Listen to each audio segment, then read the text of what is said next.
terra para com os homens. Quero complementar a todos com a paz do Senhor Jesus. Você está no canal Rascunho da IBD e eu sou o pastor, professor Edivaldo Pereira.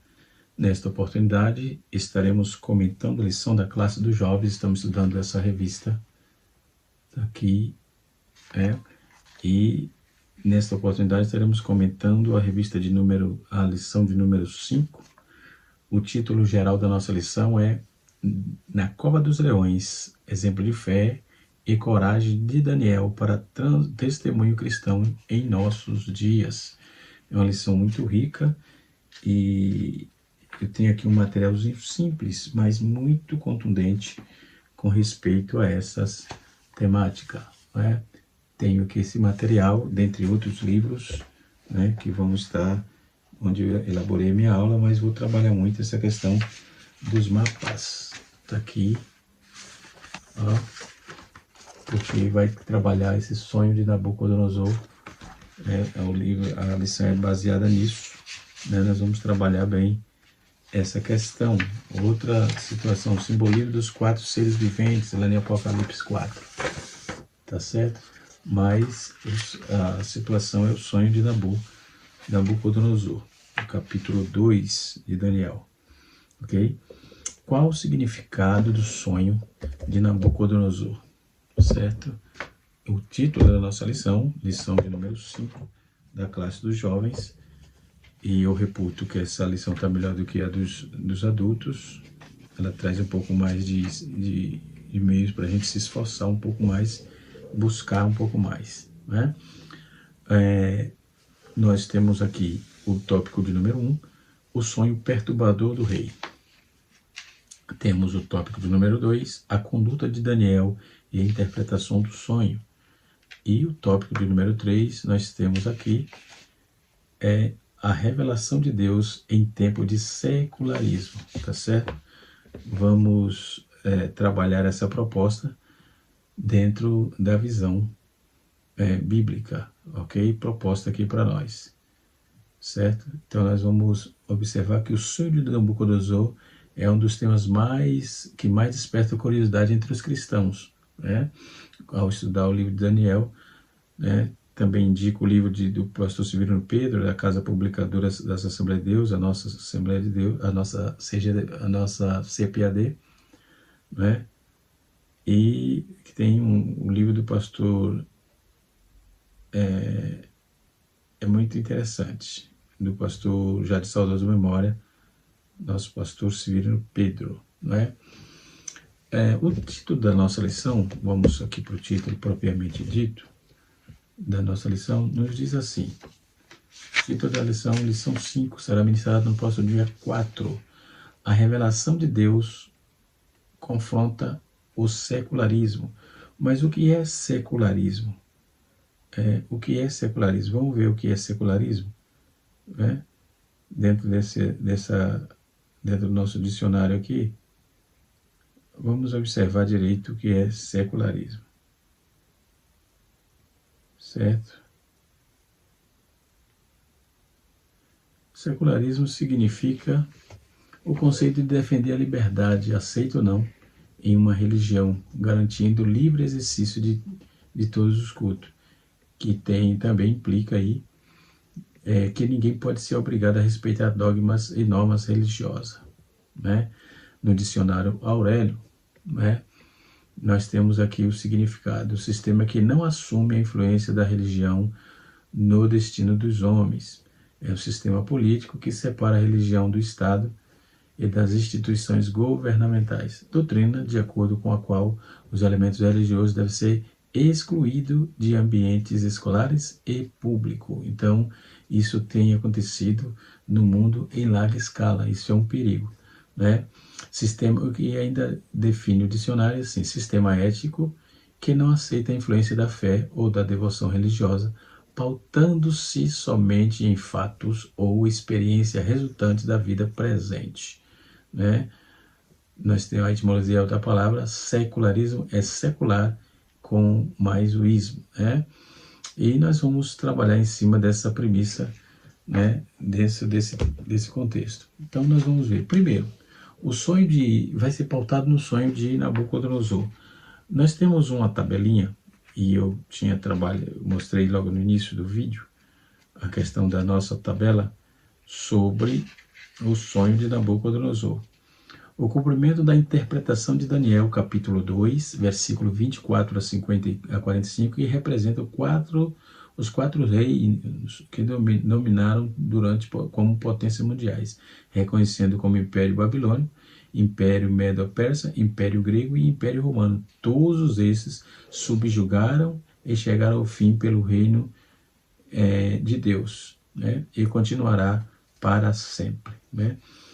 Primeiro, nós vamos trabalhar um pouco essa proposta, porque o sonho foi sobre a estátua que foi construída, né, dentro dessa questão, né, e nós vamos observar direito dentro desse bojo de informação, tá certo? O primeiro sonho foi sobre a estátua constituída de diferentes matérias. Quando o segundo sonho foi sobre a árvore sendo cortada. Aqui vale a pena dizer que no Antigo Oriente Próximo, ou AOP, como é chamado a sigla, os sonhos eram aceitos como mensagem dos deuses que mandavam aos homens. Isso implica ou explica a forma de como o rei de Nabucodonosor ficou agitado diante dos sonhos, né? Então, o sonho de Nabucodonosor sobre a estátua. Primeiro, no segundo ano do reinado, o rei Nabucodonosor teve um sonho que lhe deixou bastante perturbado. Capítulo 2 de Daniel, né, que é a base da nossa lição. Ao perder o sono, o rei convocou aí os magos, né, encantadores, feiticeiros e caldeus para que pudesse lhe revelar não apenas o significado do sonho, mas também seu conteúdo, visto que possivelmente não se lembrava dos detalhes do sonho, obviamente. O fato dele não se lembrar do sonho que o fez perder o sono perturbou mais ainda o rei, pois, conforme já foi dito aqui, era o costume daquele povo entender que os sonhos eram uma mensagem dos deuses e caso a pessoa não conseguisse se lembrar do sonho que tivera, era entendido por isso que tratava de um sinal de que a divindade estava irada com ela, né? O grupo convocado por Nabucodonosor para revelar e interpretar o sonho era formado por eruditos da Babilônia, eram especialistas em filosofia, ciência e religião, né? Uns campos de estudo bastante complexos. E o rei também deixou claro que, acaso não se fosse capaz de atender o seu pedido, todos os sábios seriam mortos. E isso inclui aí o profeta Daniel, juntamente com seus amigos chamados lá da Babilônia de Sadraque, Mesaque e Abednego, né? O profeta não foi ter com o rei, que lhe pediu tempo para que pudesse revelar o sonho e sua interpretação. Depois Daniel foi para casa, junto com seus companheiros, orou a Deus pedindo misericórdia para que o mistério fosse resolvido, fosse desvendado. Numa visão à noite, Deus revela a Daniel o conteúdo e interpretação do sonho de Nabucodonosor, e este foi ter com o rei e lhe contou que havia o Senhor Deus lhe revelado. Nabucodonosor sonhou com grande esplendorosa estátua que estava em pé diante dele. Então a cabeça da estátua era de ouro, o tórax e os braços eram de prata, o ventre da estátua e os quadris de bronze, as pernas eram de ferro e os pés eram de uma mistura de ferro com barro. De repente, uma pedra se soltou, sem auxílio das mãos humanas, e atingiu o pé dos ferros, e o ferro da estátua se destruiu, né? Então, todo o restante da estátua foi se despedaçando e virou pó, que foi levado pelo vento. Todavia, a pedra que atingiu a estátua tornou-se uma montanha que cobriu toda a terra. Daniel, capítulo 2, no seu verso 31 até o verso 35. Né? A interpretação do sonho mostra aí que a estátua representava a sucessão de governos mundiais. Analisado pela cabeça e os pés da imagem, nota-se nitidamente que uma diminuição do valor dos materiais. Também é possível perceber que a estátua possuía um corpo pesado e maciço, enquanto tinha os pés frágeis. Isso fala do reinado de um ditador, de uma pessoa totalmente conturbada. Cada parte da estátua era formada de materiais diferentes, simbolizava o reino. A identificação deste reino também fica mais clara quando consideramos as visões de Daniel, que está registrado no capítulo 7. O comentarista, ele usou, da Bíblia de Estudo de Aplicação Pessoal, usou o gráfico aqui e ele colocou, primeira parte, a cabeça. O material era ouro, o império era a Babilônia, representava a Babilônia. O período da sua dominação se deu de 606 a 539 a.C.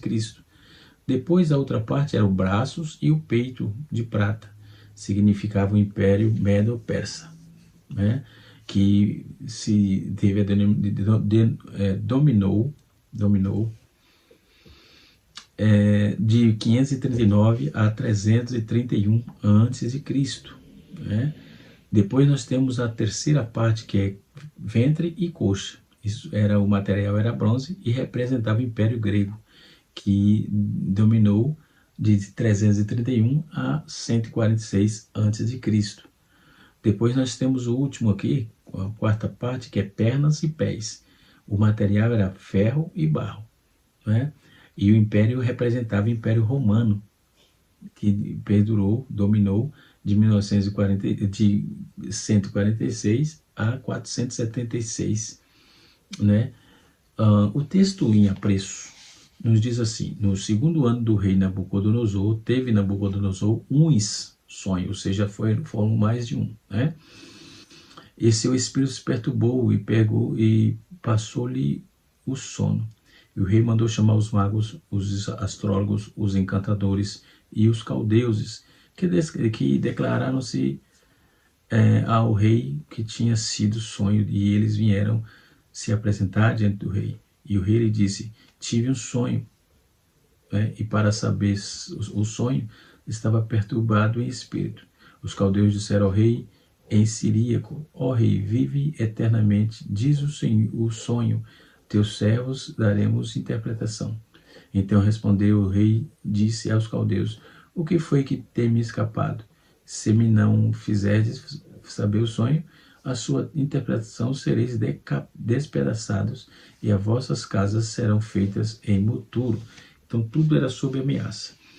Na introdução nós vamos ver que teremos se você teve uma experiência de sonho e na manhã seguinte não conseguiu se lembrar dele, o capítulo 2 de Daniel narra um episódio na qual aconteceu coisa semelhante com Nabucodonosor, deixando ele atormentado, porém, como veremos, não se tratava de um sonho comum. O jovem Daniel foi convocado por revelação divina, deu tanto a descrição quanto a interpretação do sonho, mostrando o plano de Deus para os governos mundiais. Nesse estudo, vamos aprender as atitudes de Daniel diante de uma situação de crise. A interpretação mostra que a estátua representava a sucessão de governos mundiais, analisados aí por cabeça, pé da imagem. Note-se nitidamente uma diminuição do valor dos materiais, foi diminuindo gradativamente. Também podemos observar que é possível perceber que a estátua possuía um corpo pesado e maciço, e por enquanto tinha um corpo pesado e maciço, os pés eram frágeis. Cada parte do corpo, formada de materiais diferentes, simbolizava a identificação dos reinos. Também fica mais claro ainda quando consideramos as visões de Daniel registradas no capítulo 7. Isso eu já disse sobre os gráficos. A cabeça representava o Império Babilônico, que com toda a majestade governa as nações conforme Deus havia permitido. Daniel capítulo 2, versículo 38. Depois o tórax e os braços de ferro representavam o Medo-Persa, também já trouxe aqui, mas só recapitulando, que era comandado por Ciro, subjugou a Babilônia durante o reinado de Belsazar. Daniel capítulo 5. Depois nós temos o ventre e o quadris de bronze, que representava o Império Grego, que conquistou o Império Persa por Alexandre o Grande. O Império Grego se expandiu rapidamente até a fragmentação após a morte de Alexandre. pernas e pés, pernas de ferro e pés de ferro e barro, representava o Império Romano, que em diante, de fato, simbolizava pernas de barro, depois dos pés feitos de uma mistura de ferro e barro, né? Talvez aponte aí para duas fases distintas do Império Romano. No que começou era sólido, mas depois, devido aos conflitos e conspirações internas, começou a se ruir, né, o Império Romano. Como foi dito, né, esse império também o império são citados de formas detalhadas nas visões do profeta Daniel, registrado no capítulo 7 e 8. Assim podemos esclarecer ou estabelecer o seguinte paralelo. Vamos lá. O Império Babilônico, na visão do capítulo 7, o Império Babilônico corresponde ao leão das asas de água. No Império Médio-Persa, no capítulo 7, corresponde o urso, a visão do capítulo 8, e o carneiro com os chifres, né? O Império Grego, na visão do capítulo 7, o Império Grego corresponde ao leopardo, às suas asas, e na visão do capítulo 8 é o bode peludo, né? E no Império Romano, na visão do capítulo 7, o Império Romano corresponde ao animal terrível e forte, com dentes de ferro. Obviamente, a parte mais intrigante do sonho é a de pedra, que faz com que todos esses reinos se desfaçam, né? O que falam dessas pedras cortadas sem auxílio de força humana significa que seria formado pelo próprio Deus, né? Essa pedra representava um reino e não será jamais destruído. O reino de Cristo jamais será destruído. Então, a pedra representava isso, né? Visto que ele é a pedra angular, a pedra da esquina e etc. e tal, né? A rocha, né? Dentro da tipologia. Então, esse mesmo reino também foi profetizado, né? Por outros profetas, por exemplo, em Isaías 9, verso 7, Joel capítulo 2, versículo 26 a 27 e Amós capítulo 9, versículo 15. Então, esse é um embasamento categórico e de forma crassa aí, que crava aí essa pedra representava o reino de Cristo, o reino eterno. Finalmente, o Novo Testamento esclarece que esse reino começou na primeira vinda de Cristo e alcançará o seu cumprimento pleno no retorno glorioso do nosso Senhor e Salvador Jesus Cristo, né? Assim podemos dizer que o grande objetivo do sonho de Nabucodonosor foi mostrar aí que, porque era mais que o rei da Babilônia, parece invencível, poderoso, Deus era quem estava dirigindo a história do seu reino eterno, para o seu reino eterno ser estabelecido, certo? Mal sabia ele, né, o rei Nabucodonosor. E ele esqueceu o sonho, conforme dissemos, no tópico de número 1, subtópico 1, está dizendo, no subtópico 2, vejamos, né, diz assim, a impotência humana. Ao perceber que os péritos estavam tentando ganhar tempo, Nabucodonosor reafirma a sua sentença, ameaçando-os com pena de morte, ou seja, os caldeus, os líderes da classe sacerdotal, reconheceram sua própria incapacidade ao atender o pedido, pois se tratava de algo extremamente difícil, se não impossível, eles afirmar que nenhum ser humano comum seria capaz de realizar tal feito, que nenhum rei, por mais poderoso que fosse, havia feito uma exigência tão extraordinária. Eles não acreditavam naquele tipo de revelação, embora fosse périto em diversas áreas do conhecimento, possuía uma visão eminentemente naturalista.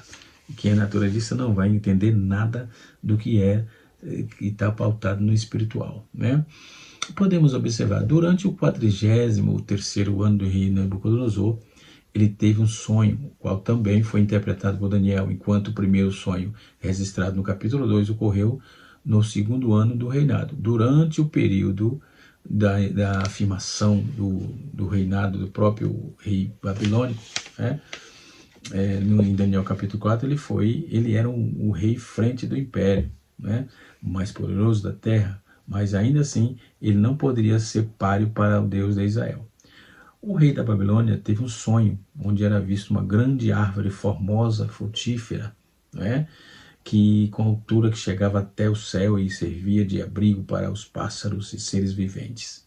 Então surgiu um ser celestial, desceu do céu, ordenou que a árvore fosse cortada, seus frutos espalhados e as aves e animais se abrigavam nela afugentados, e seu tronco e raiz deixado na terra, atados com cadeias de ferro e bronze. Veja só, né?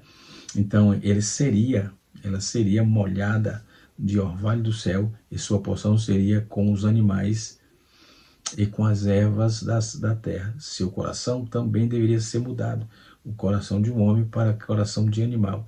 Essa sentença duraria aí 7 tempos. Glória a Deus, 7 tempos. Então o profeta Daniel interpretou que esse sonho estava dizendo que a grande árvore era o próprio Nabucodonosor, que desfrutava do seu esplendoroso reino sobre o fato de a árvore ser cortada.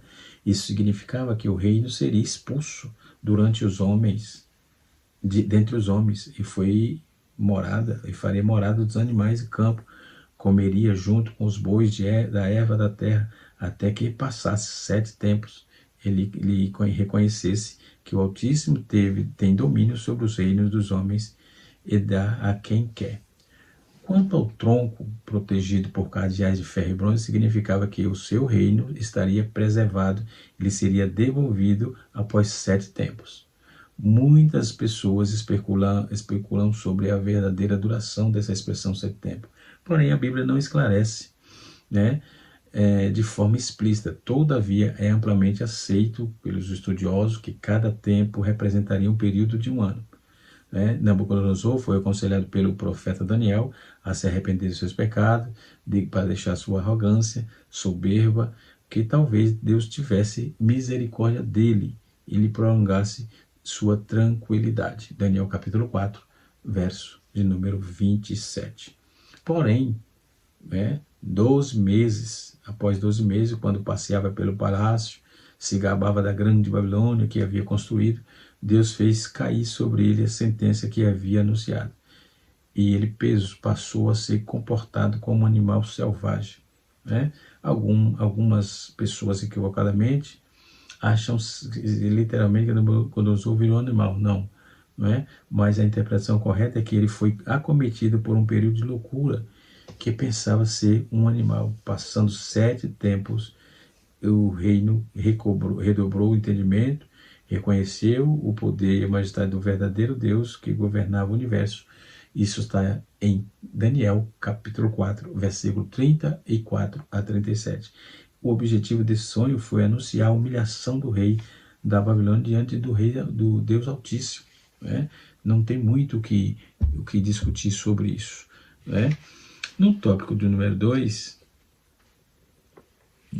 no subtópico 3, fala assim: Daniel é chamado. Inflamado de raiva, Nabucodonosor dá ordem para executar todos os sábios.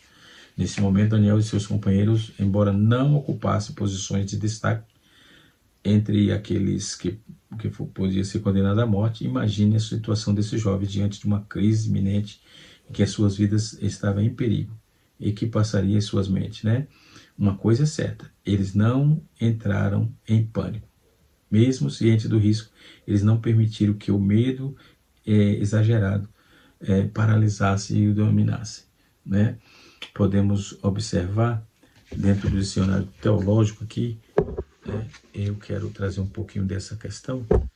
Já falei logo no início, mas seria interessante, aliás, trazer um pouco sobre essa questão, porque a nossa revista é enfática sobre isso, sobre o secularismo, o que isso significa. E o dicionário teológico, ele traz uma informação interessante aqui, certo? O secularismo.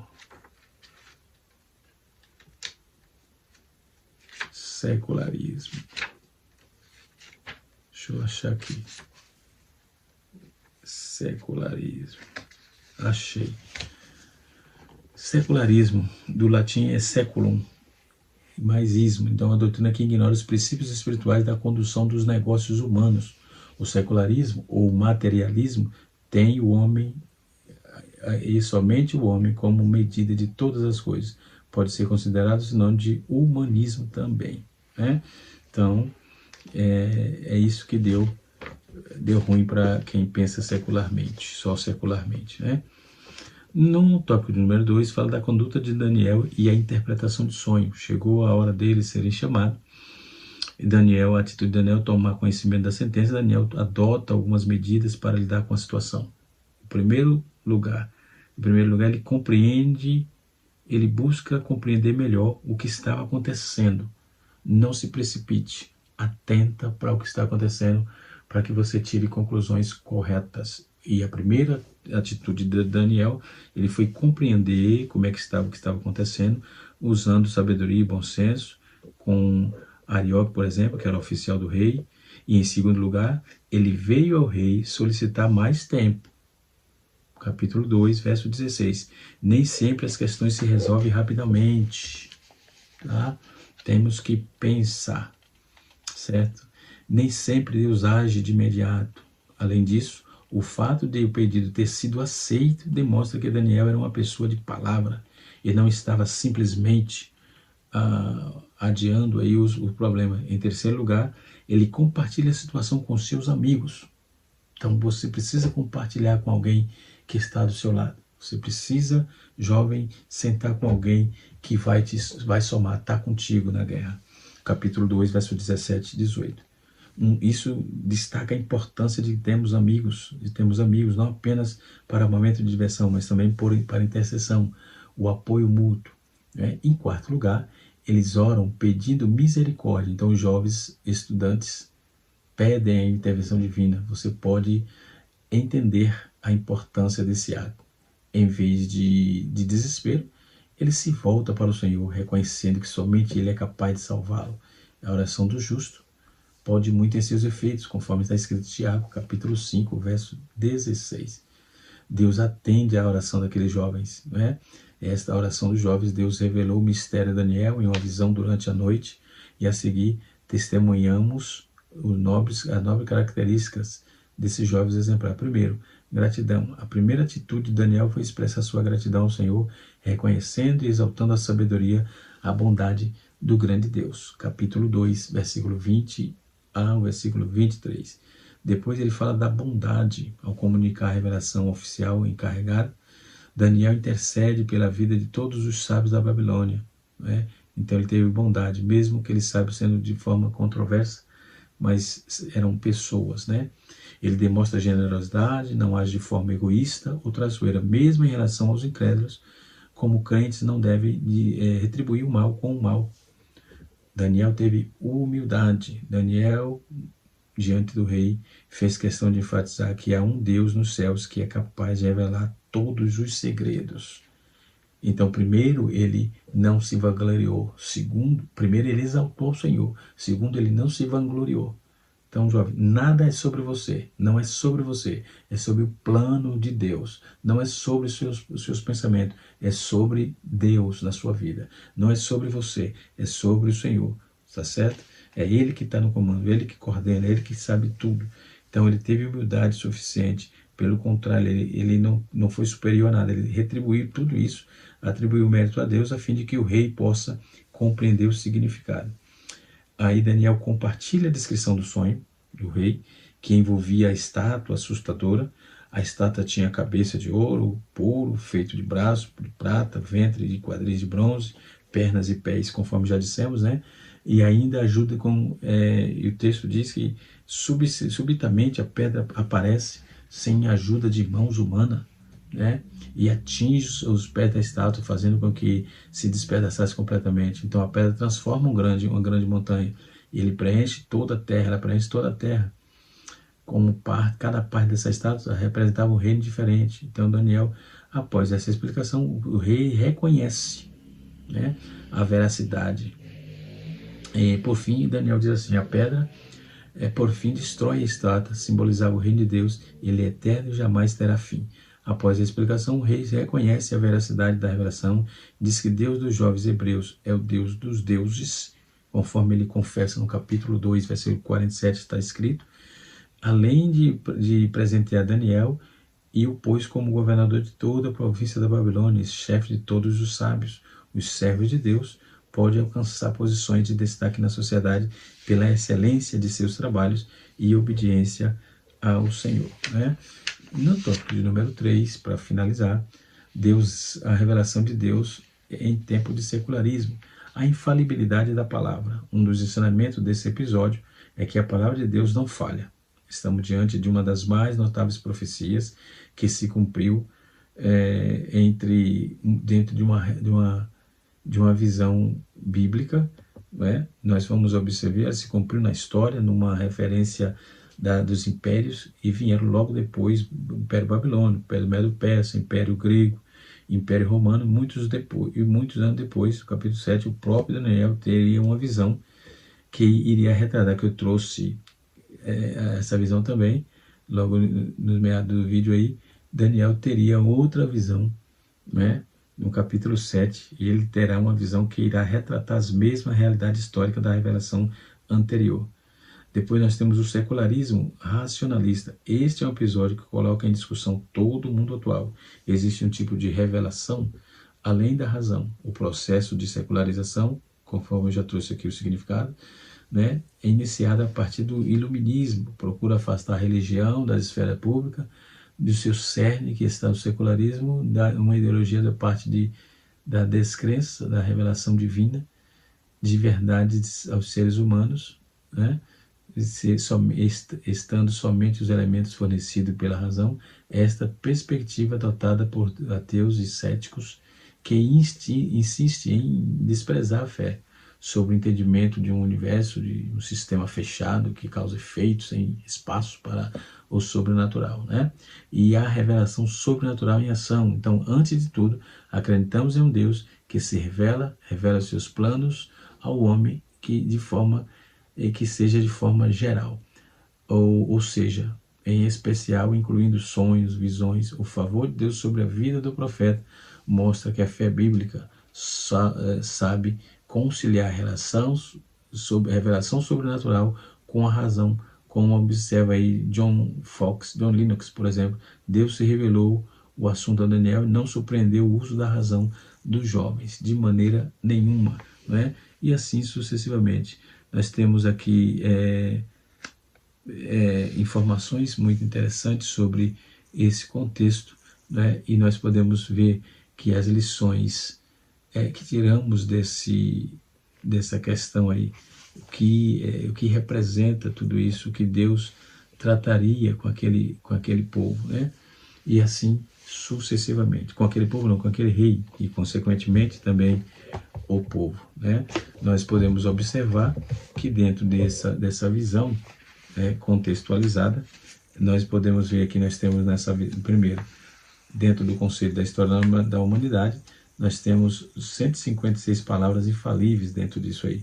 A cabeça de ouro, o reinado dominado de Nabucodonosor, o peito de bronze e de prata, o ventre e a coxa de cobre, pernas de ferro, pés de ferro e de barro, que era um reino dividido, e assim sucessivamente. Então, já no capítulo 7, nós vamos ver os 4 ventos, os 4 animais, o leão, um urso, um leopardo, 4 cabeças, 4 animais, 4 pontas pequenas. Então, tudo isso é retratado dentro de uma visão que Deus mostrara ao jovem Daniel, né? E assim sucessivamente. Espero poder ter ajudado. Que Deus em Cristo os abençoe. Se você está passando aqui pela primeira vez, se inscreva no nosso canal, compartilhe o vídeo para que ele chegue a mais pessoas e você possa nos ajudar a desenvolver o nosso trabalho aqui. Isso é feito gratuitamente, tenho sempre um tempo da semana para gravar, estudar e gravar essas aulas. Que Deus em Cristo vos abençoe no nome de Jesus. Um abraço a todos, canal Rascunho da IBD, ensinando para transformar vidas.